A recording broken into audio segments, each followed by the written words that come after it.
How's it going, everyone? It's Zerker, and we are back with the final manga haul for the year.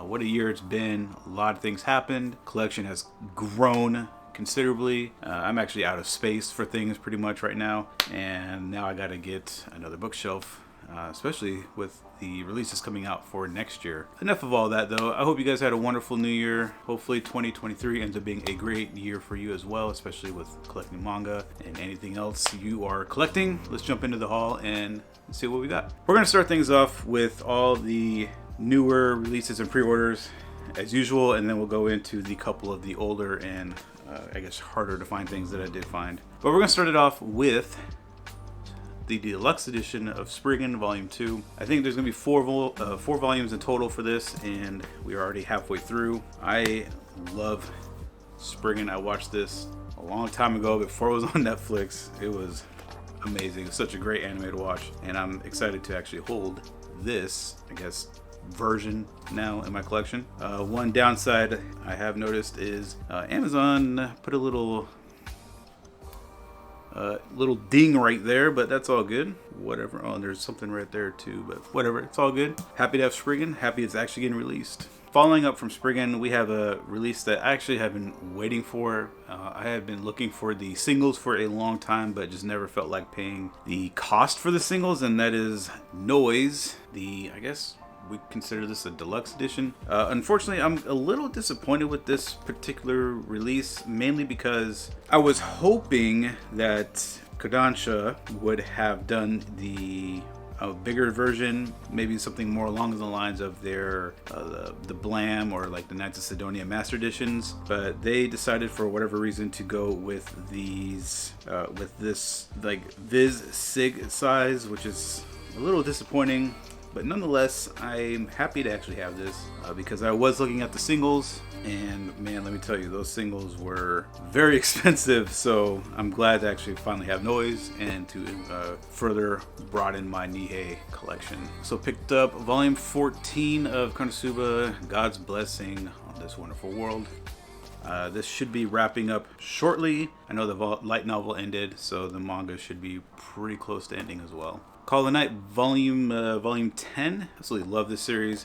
I think I said this last time I talked about Call of the Night for volume 9, but I absolutely prefer the manga over the anime. The anime was great, don't get me wrong, but there was just something that the manga provides that the anime doesn't. But at the same time, there's something the anime provides that the manga doesn't. So it's pick your poison. I just kind of prefer the manga over the anime, and I am really excited to see where things go. I am still a couple volumes behind, but I'm okay with that because I love the series. We're going to follow that up with some degenerate stuff. Actually, just a degenerate one right now. We got a couple more later, but volume 6 of Lust Gias. Honestly, I do like this series. It is just enough raunchy without it going too far, without crossing that line pretty much, and yeah, it's fun. I think it's going to be 9 volumes in total for this one, so we're real close. We also finally got Berserk of Gluttony Volume 7. This was one of those surprise mangas for me because when I first picked it up, I didn't really expect to like it. And as things kind of went along and I kind of read it more, I was really enjoying it. It's just a nice power fantasy, like a super powerful main character kind of fantasy thing. So it's for me, it's enjoyable. It provides enough no brain thought and fun while reading it. Next up, we probably got one of my favorite mangas so far of all time, and that is Shuzo Shimi with volume 12 of Blood on the Tracks. I do believe with this particular volume, this concludes part 1 for this series. I'm very curious to see how many parts he's going to do. I am still very far behind on this series, but now that part 1 has wrapped up, I do feel more comfortable to actually start binging through this entire set and seeing how things play out. I know it is a very dark series, and I love it. Oshimi has a way of doing things that really make you fearful, I guess, in a way, and then he's just a great manga in his writing and his drawings, and it works so well. Back with a little degenerate stuff, we got the Booty Royale, Never Back Down Without a Fight, volumes 9 through 10. Yeah, I'm still not sure why I keep buying this one, but honestly, it is a really fun read. It is very out there at the same time. We also picked up volume 4 of Arrow Ninja Scrolls. look, this is just a nasty man manga through and through. I'm very surprised that it is falling under the Ghost Ship line of things. From what I remember, this could have been under their, what they call it, the Steamship, I think is what they call it, because this gets pretty nasty real quick. So toning things down, we also went ahead and got Darling in the Franxx volumes 7 through 8. This wraps up the manga for this series, and I'm, like I said in a previous haul, that I'm very curious to see how much this differs or sways or changes course from the anime, because the anime at the halfway point got really weird really quick, and I'm wondering and I'm curious to see if the manga goes a little bit of a different direction. Next up, we got Colorless volumes 2 and 3. I don't recall mentioning this when I was showcasing Noise just a little bit ago, but Noise and Colorless showed up shortly after uploading the last manga haul video, and I was freaking out because when I had realized that volume 3 here was being delivered one day, I was like, oh crap, I don't got volume 2. And then I had to like scramble around looking around, and then, you know, saw that I did order it and I saw it was delivered. So then I was like, well, where the hell is it? You know, all this stuff. Ended up being in the same box with Noise without realizing it. But now that we have these first 3 volumes, I'm going to crack into these and see what this series is all about, because I really absolutely love these covers and everything that's going on in them. I'm very curious to see how color plays into the world, because it seems like in volume 1 there was green or like a teal or something like that, and this one's got the cyan or teal or whatever, but then we got like yellow or gold in this one. So I'm very curious to see what the color has to do with the world, other than there's not color in the world. Marginal Operation volume 12. This is by far probably one of my favorite mangas, and a super big surprise of a manga to actually discover in 2022. I think I mentioned it a while back or in one of the hauls, but I ended up buying like the first 8 or 7 volumes at once, just on a whim. It always piqued my interest when I was looking at the stores and online, and never took the jump. And then finally I just said, screw it, I'm gonna take the jump, did it, and I really fell in love with this particular series. And I know this is wrapping up in 4 more volumes or so, and it's just I love it so much. It's deals with a lot of political aspects, a lot of controversial things, like, you know, there's child soldiers in there, there's a lot of like adult themed things going on as well. This, for me, this kind of covers all the bases, and it has a great pace. There's just enough slice of life aspect to it, but then there's a ton of action, a ton of stuff that makes you like kind of step back a second and be like, whoa, and then you have to realize what's being depicted in this is going on right now in the world, and it's just absolutely insane. So I'm very curious, I'm very excited to see where this goes and how it ends when we get to that point. Another series I'm actually really enjoying, and one I've been looking forward to for the physical release once I heard it was announced, is Candy and Cigarettes. This is volume 2. Basically, you got kids that are assassins, and this old G right here, he is a former cop turned cleanup man for the hitmen, or I guess assassins, whatever you want to call them. Super enjoyable so far. 11 volumes in total for this particular series, so super short. Volume 2 of I'm Not Meat. Now this series was actually a big surprise for me. I'm only 2 volumes in, there's only 2 volumes out. When I read the plot, it was basically, I kind of got the feeling that like this guy was going to be kind of like a harem type of aspect, but where he didn't want the harem aspect in a sense, and then I didn't know exactly how like the I'm Not Meat title kind of played into it. Come to find out, our main character, he has a fear of women.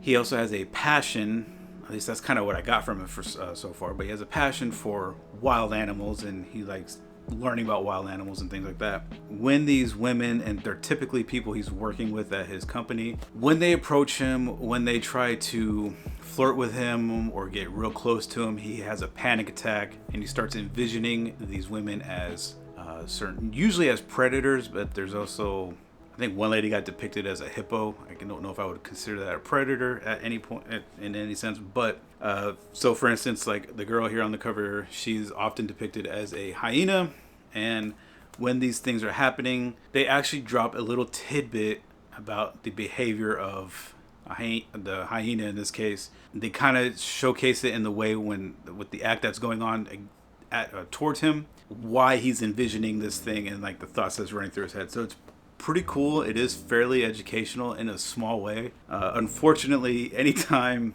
these little educational bits happen, You can't.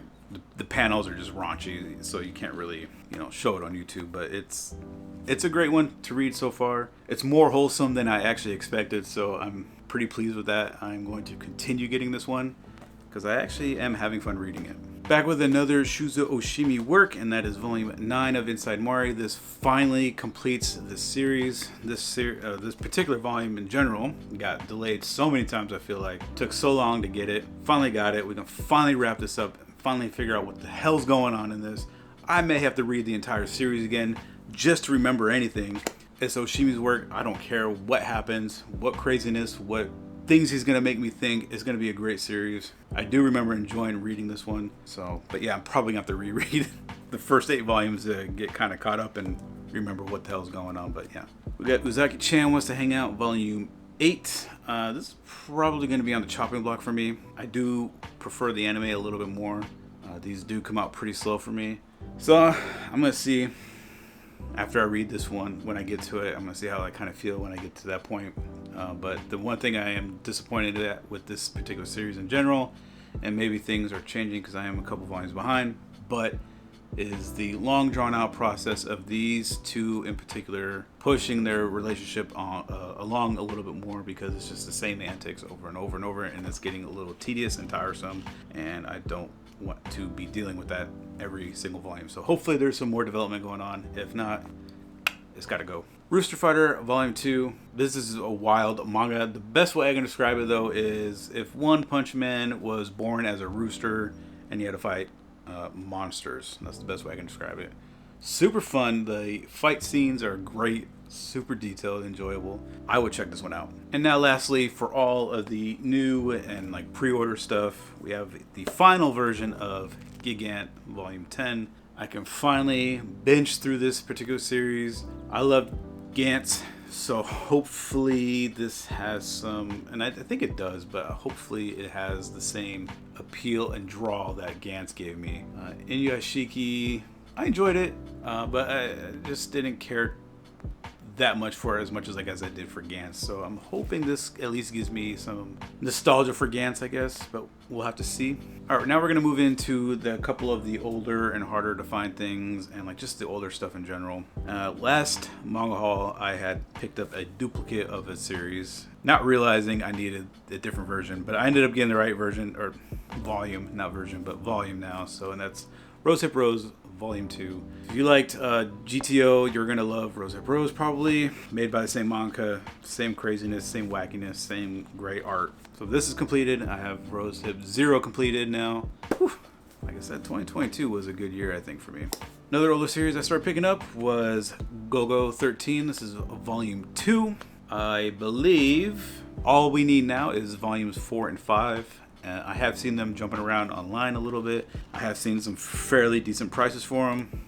With this particular series, I will admit I am going to be paying and will pay a little bit more than I probably would want to, but that's fine. I'm getting this one more for a collection just because I do remember playing this video game many years ago. I'm aging myself a little bit, but many years ago on the Nintendo, the old Nintendo, and it was fun.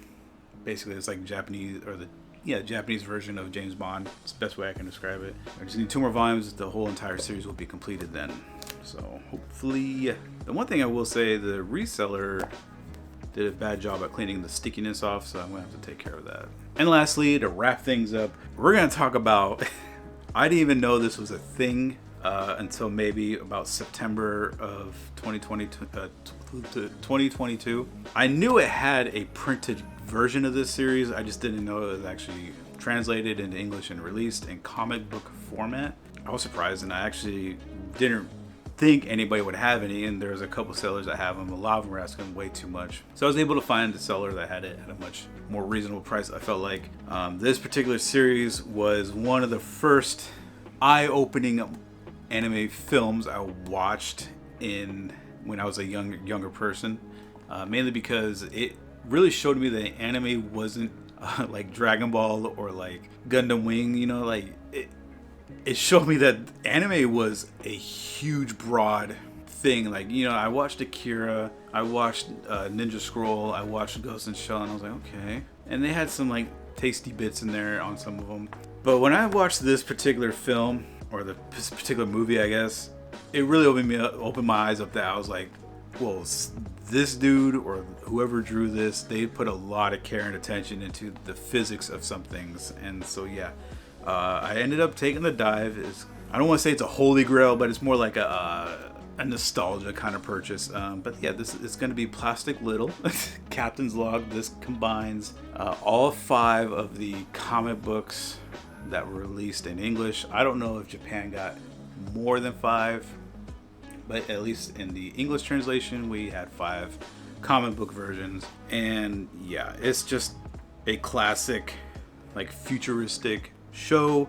The film really showcased certain assets more than probably some of the other stuff going on in the show. I did really enjoy the like futuristic vibes that the show did give off. So all fun and games in that. But yeah, this is just more of a nostalgic purchase than anything. That wraps up 2022's final Manga Haul of the year. Like I said, 2022 was a big year. A lot of things happened. A lot of big purchases. Actually, I don't think really big. But anyway, a lot of growth happened in the collection. Like I said earlier, I'm out of space, so I have to go buy some new shelves and move things around and all this good stuff. So yeah, hopefully 2022 was fun. Hopefully you guys had a great New Year's, and I'll see you guys in 2023. Well, it's already 2023. I'll see you guys next time. Peace.